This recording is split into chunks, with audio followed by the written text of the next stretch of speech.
जय हिंद प्यारे बच्चों। अखंड हिंदी क्लासेज में आप सबका स्वागत है। आप आज पढ़ेंगे पवन दूतिका का अगला चैप्टर, अगला भाग। जैसे इसके पूर्व में अखंड हिंदी क्लासेज के यूट्यूब चैनल पर आप पढ़ चुके हैं कि राधिका किस प्रकार से वायु के द्वारा, हवा के द्वारा, पवन के द्वारा अपने संदेश को भेज रही हैं। तो उसमें बता दिया गया था कि अभी संदेश नहीं भेजा गया है, इसमें ये बताया गया है कि राधिका पवन से अभी उलाहना दे रही हैं, कह रही हैं कि हे पवन, हे वायु, क्या तुम भी समय की क्रूरता के साथ मिली हुई हो? क्या काल की क्रूरता को मान रही हो? इसके आगे पढ़ना है हम लोगों को प्यारे बच्चों। इसके आगे का पैरा है कि मेरे प्यारे नौ जलद से, कंज से नेत्र वाले, जाके आए न मधुवन से और न भेजा संदेशा। मैं रो रो के प्रिय विरह से बावली हो रही हूँ, जाके मेरी सब दुख कथा शाम को तू सुना दे। यहाँ देखिए, सबसे पहले तो इसको पढ़िए। ये श्रृंगार रस का एक उदाहरण है। और श्रृंगार रस में कौन से श्रृंगार का, ये मैं पढ़ा चुका हूँ। रस वाले भाग को आप पढ़ेंगे तो समझ जाएंगे कि श्रृंगार वाले भाग में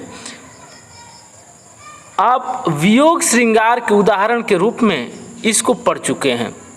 वियोग श्रृंगार के उदाहरण के रूप में इस लाइन को पढ़ चुके हैं। यहाँ राधिका अपना संदेश भेज रही हैं, तो यहाँ बता रही हैं कि मेरे जो प्यारे हैं, मेरे जो श्री कृष्ण हैं, उनका शरीर जो है नए बादलों के समान शोभायमान है।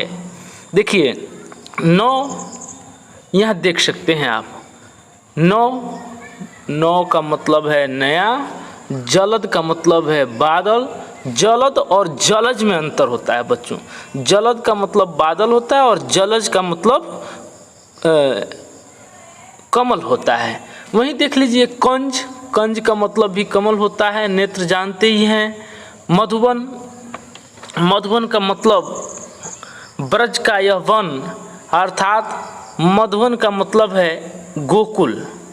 और प्रिय विरह, विरह मतलब वियोग। बावली, बावली हो रही हूँ। बावली का मतलब है पागल होना। बावली का मतलब होता है पागल। जाके मेरी सब दुख था तू श्याम को सुना दे। तो एक एक का मैंने अर्थ बता दिया, आप पूरा अर्थ समझिए। यहाँ राधिका पवन से अपनी विरह व्यथा बता रही हैं।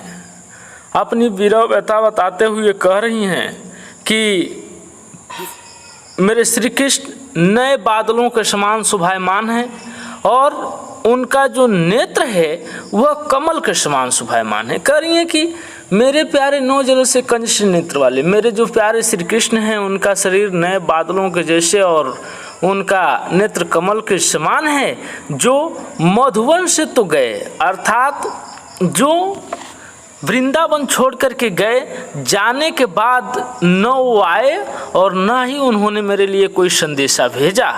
मैं रो रो के प्रिय विरह से बावली हो रही हूँ। मैं रो रो करके अपने श्री कृष्ण के विरह में, अपने श्री कृष्ण के वियोग में पागल होती जा रही हूँ। जाके सब दुख कथा श्याम को सुना दे। हे पवन, जा करके मेरी सारी दुख की कथा को तुम श्याम को सुना दो। श्री कृष्ण को बता दो कि मैं किस प्रकार से उनके विरह में रो रो करके पागल होती जा रही हूँ।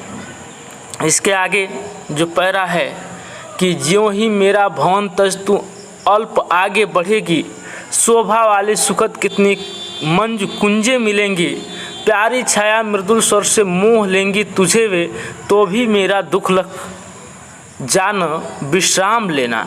यहाँ कह रही है राधिका कि हे पवन, जैसे ही मेरे भवन को त्याग करके, मेरे इस घर को त्याग करके तुम जैसे ही थोड़ा आगे बढ़ोगी तो शोभा देने वाली, सुख देने वाली बहुत सी कुंजें, बहुत सी झाड़ियाँ तुम्हें मिलेंगी, जो तुम्हें अपने मृदुल छाया से, तुम्हें प्यारी, अपनी प्यारी छाया से, और उसमें उस वन में जो चिड़ियाएँ मिलेंगी वो अपने मृदुल सुर से तुम्हें मोह लेंगी, तुम्हें आकर्षित करेंगे। फिर भी तुम मेरे दुख को देखना, तुम मेरे कष्टों को देखना, तुम वहाँ विश्राम मत करना, वहाँ रुक मत जाना, तुम आगे बढ़ते रहना। इस बात को बता रही हैं, कह रही हैं कि राधिका पवन से कह रही हैं कि रास्ते में आने वाले विभिन्न प्राकृतिक सौंदर्य से सचेत रहने के लिए तुम आगे ही बढ़ते रहना। कहती हैं कि मेरे घर से कुछ ही दूर जाने के बाद तुम्हें अत्यंत मनोहारी और सुखद प्रदान करने वाली कुंजें मिलेंगी। वहाँ की शीतल छाया एवं जल प्रवाह व पक्षियों के कलरव की मधुर ध्वनियाँ तुम्हें अपनी ओर आकर्षित करेंगी। किंतु मेरे दुख को ध्यान में रखकर तुम वहाँ विश्राम मत करने लगना, सीधे आगे बढ़ते रहना, तुम वहाँ रुक मत जाना। आगे अगले पैरा में बता रही हैं राधिका पवन से कह रही हैं कि थोड़ा सा जैसे आगे बढ़ोगे तो थोड़ा आगे सरस रव का धाम सतपुष्प वाला अच्छे अच्छे बहुद्रुम लतावान सौंदर्यशाली प्यारा वृंदा विपिन मन को मुग्धकारी मिलेगा। आना जाना इस विपिन से मुँह माया न होना।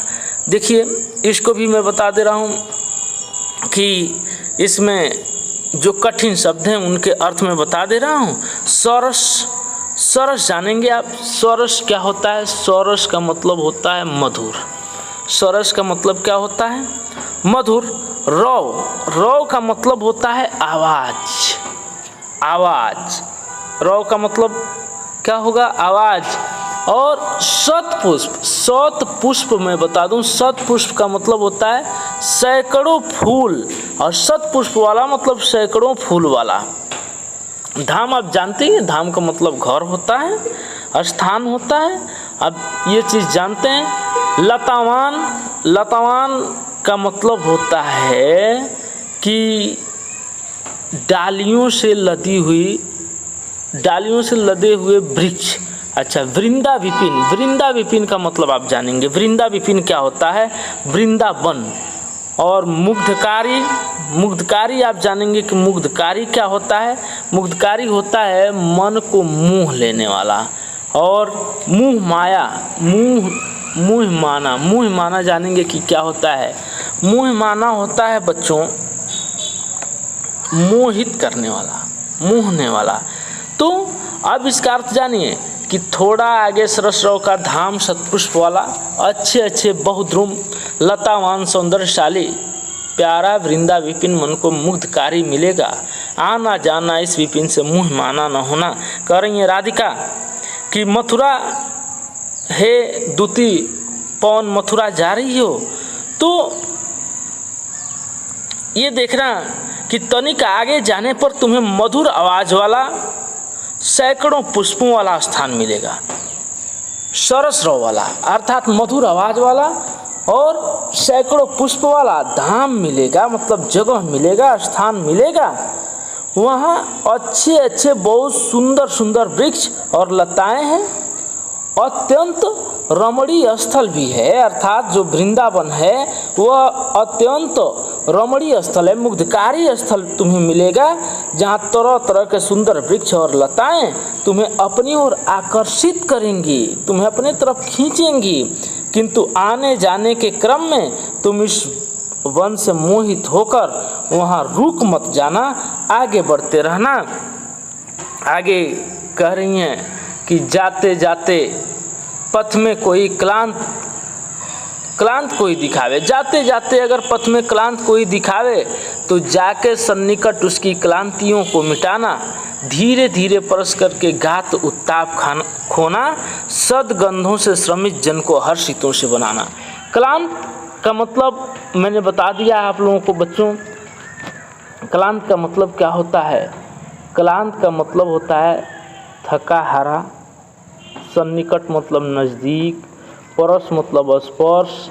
ये पहले से मैं आप लोगों को बता चुका हूँ। गात मतलब शरीर, उत्ताप मतलब, उत्ताप का मतलब कष्ट, तापमान, और जन मतलब लोक, श्रमित मतलब थका हुआ, सदगंध मतलब सुगंध, हर्षित मतलब प्रसन्न।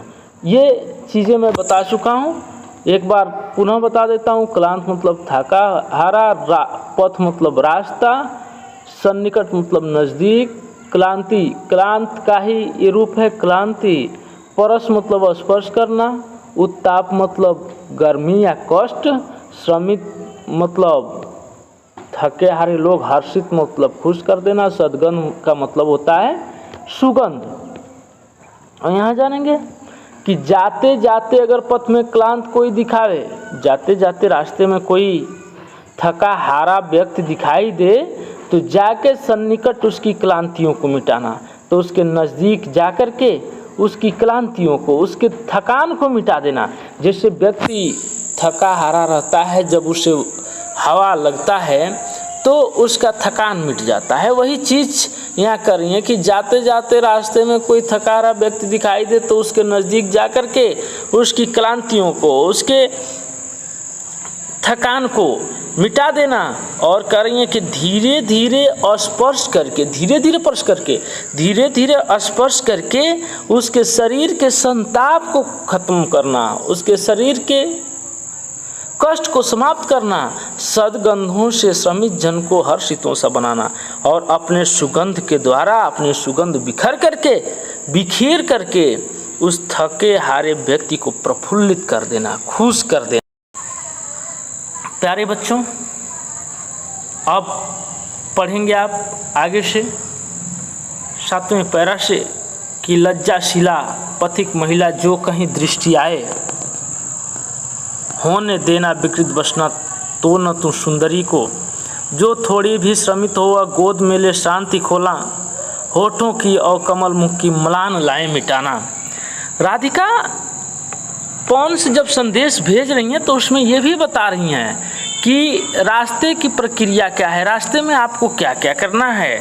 कह रही हैं कि यदि रास्ते में कोई लज्जाशिला, लज्जाशिला का मतलब है लाजवंती, पथिक मतलब राही, और विकृत वसना अर्थात वस्त्रों को उड़ा देना, विकृत कर देना। श्रमित मतलब थकी हारी, शांति खोना, शांति खोने का मतलब है बच्चों सुख देना।